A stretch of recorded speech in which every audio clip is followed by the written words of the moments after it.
स्वागत है।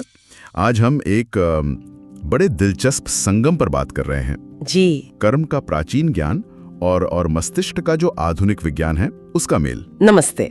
और हमारे पास जो जानकारी है वो कर्म रीवायरिंग, योग और न्यूरोसाइंस इस विषय पर आधारित है। हाँ, और ये बातचीत एक बहुत बड़े सवाल से शुरू होती है ना, कि क्या कर्म, जिसे अक्सर लोग बस किस्मत या भाग्य समझ लेते हैं, हाँ। क्या वो वाकई बदला जा सकता है? बिल्कुल, और यही बात इसे रोमांचक बनाती है। क्या ये सिर्फ कोई आध्यात्मिक हिसाब किताब है या फिर हमारे सोचने, महसूस करने, जीने के तरीकों में गहराई से जमी हुई कोई न्यूरल वायरिंग है? और सबसे जरूरी बात शायद ये है कि ये समझ हमारे लिए फायदेमंद कैसे हो सकती है। हाँ, वही। ये समझ हमें सचेत रूप से बदलने और सचमुच अपने भविष्य को गढ़ने का एक रास्ता दिखा सकती है।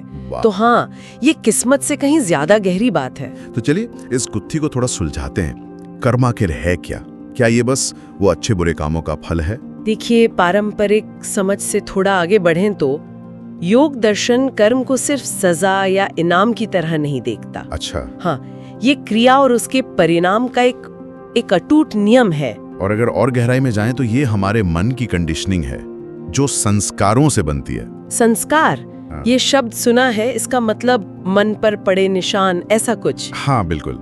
सोचिए जैसे मन पर बार बार के अनुभवों से बनी गहरी लकीरें। ये संस्कार हमारे विचारों, हमारी भावनाओं, व्यवहारों को अनजाने में दिशा देते हैं। तो इसी से वो आदतें बनती हैं या बार बार एक ही तरह की भावनाएं आना? जी हाँ, जीवन के पैटर्न भी। ये एक तरह का कर्मिक लूप बन जाता है। और योग में एक शब्द और आता है, वासना।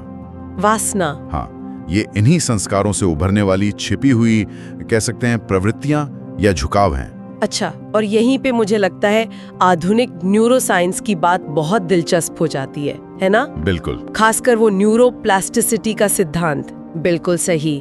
न्यूरोप्लास्टिसिटी का मतलब ही यही है कि हमारा मस्तिष्क वो पत्थर की लकीर नहीं है, ये बदल सकता है, ये लचीला है।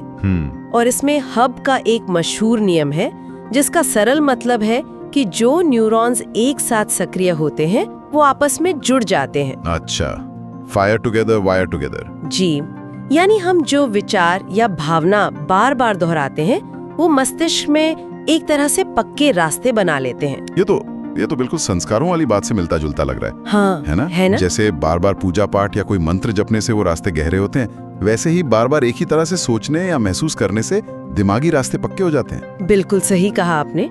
और ये सिर्फ विचारों तक ही सीमित नहीं है। जो गहरे अनुभव होते हैं, जैसे मान लीजिए बचपन का कोई आघात, कोई ट्रॉमा, हाँ सच में, संरचना बदल सकते हैं। जी हाँ। नतीजा क्या होता है? हमारा एक अवचेतन ऑपरेटिंग सिस्टम बन जाता है जो काफी हद तक हमारे अतीत के अनुभवों से ही चलता रहता है। तो अगर हमारा अतीत वो सचमुच हमारे दिमाग की वायरिंग को इस तरह से प्रभावित करता है, तो फिर सबसे जरूरी सवाल यही उठता है, क्या हम इसे बदल सकते हैं? क्या इस कर्म को या इस दिमागी वायरिंग को रीवायर करना मुमकिन है? और यहीं पर उम्मीद की किरण दिखती है। हाँ। जवाब है हाँ, बिल्कुल मुमकिन है। अच्छा। योग और माइंडफुलनेस की जो तकनीकें हैं वो यहीं काम आती हैं। सचेत होकर ध्यान देना, अपने इरादे तय करना, श्वास पर काम करना यानी प्राणायाम, ये सब न सिर्फ मानसिक स्तर पर बल्कि न्यूरोलॉजिकल स्तर पर भी पैटर्न बदल सकते हैं। तो ये सिर्फ कोई आध्यात्मिक मान्यता या विश्वास नहीं है, बल्कि विज्ञान भी इसकी पुष्टि कर रहा है। हाँ बिल्कुल। न्यूरोसाइंस हमें बताता है कि नए न्यूरॉन्स बन सकते हैं। इसे न्यूरोजेनेसिस कहते हैं। अच्छा। और पुराने जो गैर जरूरी कनेक्शंस हैं वो कमजोर पड़ सकते हैं या हट भी सकते हैं। इसे सिनेप्टिक प्रूनिंग कहते हैं। और अच्छी बात यह है कि हम सचेत अभ्यास से इस प्रक्रिया को दिशा दे सकते हैं। वाह! तो कौन से अभ्यास इसमें सबसे ज्यादा मददगार हो सकते हैं? आपने प्राणायाम का जिक्र किया। हाँ, प्राणायाम यानी श्वास नियंत्रण की तकनीकें, ये हमारे नर्वस सिस्टम को शांत करने और हमारी जागरूकता बढ़ाने में मदद करती हैं, जिससे बदलाव के लिए एक स्पेस बनता है। ठीक है। एक और बहुत शक्तिशाली अभ्यास है योग निद्रा। योग निद्रा? हाँ, ये शिथिलीकरण की एक बहुत गहरी अवस्था है जहां हम अपने अवचेतन मन में जमे हुए विश्वासों और पैटर्न्स तक पहुंच सकते हैं और उन्हें बदल भी सकते हैं। मतलब सीधे उन संस्कारों पर काम कर सकते हैं जिनकी हमने शुरू में बात की थी। तो ये अभ्यास एक तरह से हमें अपने अंदरूनी कोड को एडिट करने का जरिया देते हैं। बिल्कुल, कह सकते हैं। और माइंडफुलनेस मेडिटेशन भी न्यूरोप्लास्टिसिटी को बढ़ाता है। हमें अपने विचारों और भावनाओं के प्रति ज्यादा जागरूक बनाता है ताकि हम पुराने ऑटोमेटिक रिएक्शन में न फंसें। संक्षेप में कहें तो हम अपने आंतरिक संवाद को नया आकार दे सकते हैं। तो ये सब जानने का सार क्या है, निचोड़ क्या है? क्या हम ये कह सकते हैं कि कर्म हमारी कोई अटल नियति नहीं है जिसे बदला न जा सके?